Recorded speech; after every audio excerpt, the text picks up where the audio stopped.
बहुत समय पूर्व किसी मठ में एक सन्यासी रहता था। वह बेहद योग्य और बुद्धिमान था। बहुत से लोग उपदेश ग्रहण करने और अपनी समस्याओं पर विचार करने के लिए उसके पास आते थे। भेंट में वे मूल्यवान उपहार व धन आदि सन्यासी को दे जाते थे। इस प्रकार कुछ ही समय में वह धनी बन गया था, लेकिन इतनी धन संपत्ति उसके लिए चिंता का कारण बन गई थी। मठ में सुरक्षा आदि का कोई प्रबंध न था। इसकी सुरक्षा को लेकर वह चैन से सो भी नहीं पाता। धन की पोटली को वह सदैव अपने बगल में दबाए रहता, कभी अपने से अलग न करता। न जाने कैसे एक चोर को उसके धन की भनक लग गई। उसने वह धन चुराने की योजना बनाई। अपनी योजना के तहत वह चोर सन्यासी के पास पहुंचा और उसे अपना शिष्य बनाने का आग्रह किया।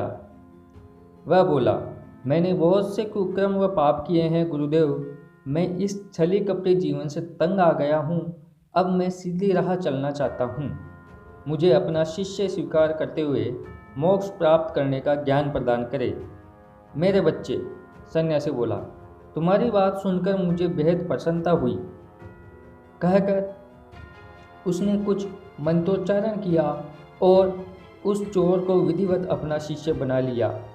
अब चोर दिन रात सन्यासी की सेवा करता, उसके हाथ पैर दबाता ताकि उसका विश्वास अर्जित कर सके।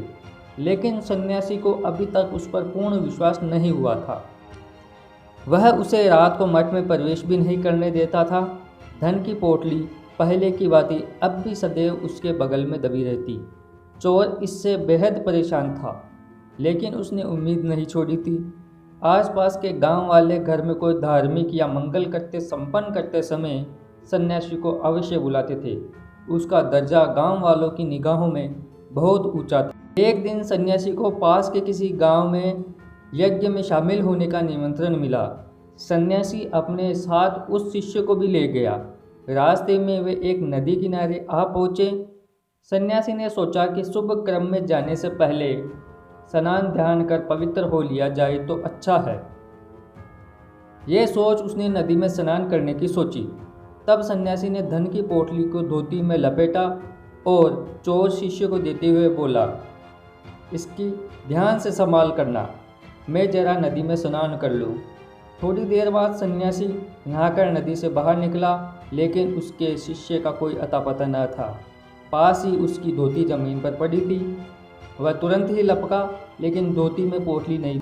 वह चिल्लाने लगा, मैं लुट गया, बर्बाद हो गया, और बेहोश होकर जमीन पर गिर पड़ा। जब उसे होश आया तो वह उदास निराश सा मठ की ओर लौट चला। इस कहानी से हमें यह सीख मिलती है कि अधिक धन भी कई बार समस्या का कारण बन जाता है।